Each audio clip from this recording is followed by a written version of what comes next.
వాదోపవాదనలు వినిపించిన నేపథ్యంలో దానం నాగేందర్ తరపున న్యాయవాదులు కూడా అసెంబ్లీ ట్రిబ్యునల్ స్పీకర్ ముందు వాళ్ళ వాదనలు వినిపించారు. పాడి కౌశిక్ రెడ్డి అక్కడికి చేరుకున్నారు అసెంబ్లీకి, అలానే దానం నాగేందర్ కూడా వచ్చారు. కానీ దీనికి సంబంధించి ఏలేటి మహేశ్వర్ రెడ్డి మాత్రం పిటిషన్ దాఖలు చేశారు తప్ప తను రాలేని పరిస్థితి అని, దానికి కొంత గడువు కావాలి, ఆ విచారణకు సంబంధించి స్పీకర్ ఖచ్చితంగా హాజరయ్యేది ఉండే. ఏలేటి మహేశ్వర్ రెడ్డి హాజరు కాకపోవడంతో ఫైనల్ గా ఈ రోజు విచారణ మాత్రం మళ్ళీ వాయిదా పడ్డది వచ్చే నెల 18కి. ఎందుకంటే ఏలేటి మహేశ్వర్ రెడ్డి పిటిషన్ దాఖలు చేశారు, కానీ ఈ రోజు హాజరు కాలేకపోయారు స్పీకర్ ముందుకి. ఎందుకంటే మున్సిపల్ ఎన్నికలు ఉన్న నేపథ్యంలో మున్సిపల్ ఎన్నికల బిజీలో ఉన్నాను నేను, తర్వాత కొంత గడువు ఇవ్వాలి విచారణకు హాజరు కావడానికి అని చెప్పేసి ఏలేటి మహేశ్వర్ రెడ్డి చెప్పిన పరిస్థితి. దీంతో ఈ నెల 18కి వచ్చే నెల 18కి వాయిదా వేసిన పరిస్థితి.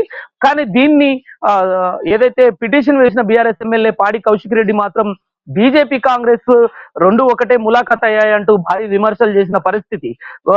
ఎందుకనంటే ఈ రోజు పిటిషన్ దాఖలు చేసిన మహేశ్వర్ రెడ్డి బీజేపీ ఎల్పీ నేత ఎందుకు హాజరు కాలేదు, కాంగ్రెస్ పార్టీ బీఫామ్ మీద పోటీ చేసిన దానం నాగేందర్ ని అనర్హుడిగా ప్రకటించాలి అని చెప్పేసి బీజేపీ ఎల్పీ నేత మహేశ్వర్ రెడ్డి పిటిషన్ దాఖలు చేసిన అతను ఈ రోజు ఎందుకు రాలేదు స్పీకర్ ముందుకు?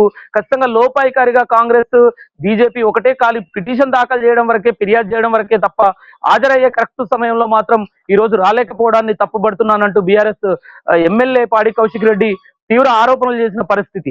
కానీ మొత్తానికి ఫైనల్ గా మాత్రం స్పీకర్ ఈ రోజు అటు పాడి కౌశిక్ రెడ్డి న్యాయవాదులు, ఇటు దానం నాగేందర్ న్యాయవాదుల వాదోపవాదాలు విన్న తర్వాత మొత్తానికి ఏలేటి మహేశ్వర్ రెడ్డిని ఈ రోజు 12 గంటలకు తన తరపున న్యాయవాదులు కూడా వాదనలు వినిపిస్తారని భావించినప్పటికీ తను రాలేనని స్పీకర్ కు తెలపడంతో మొత్తానికి మాత్రం మరొకసారి ఫిబ్రవరి 18కి స్పీకర్ విచారణ చేసే అవకాశం ఉంది. దీనిపైన ఎలాంటి నిర్ణయం తీసుకుంటారు, మరి దానం నాగేందర్ ఖైరతాబాద్ ఎమ్మెల్యేకు అనర్హత వేటు పడుతుందా అని, ఖచ్చితంగా పడుతుందని ధీమాతో ఉన్నామంటూ బీఆర్ఎస్ ఎమ్మెల్యే పాడి కౌశిక్ రెడ్డి చెప్తున్న పరిస్థితి.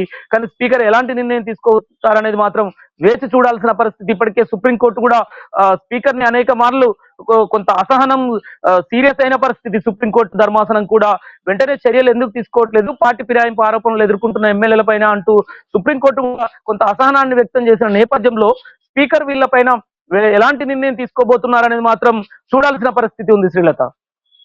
Okay, thank you Shekhar.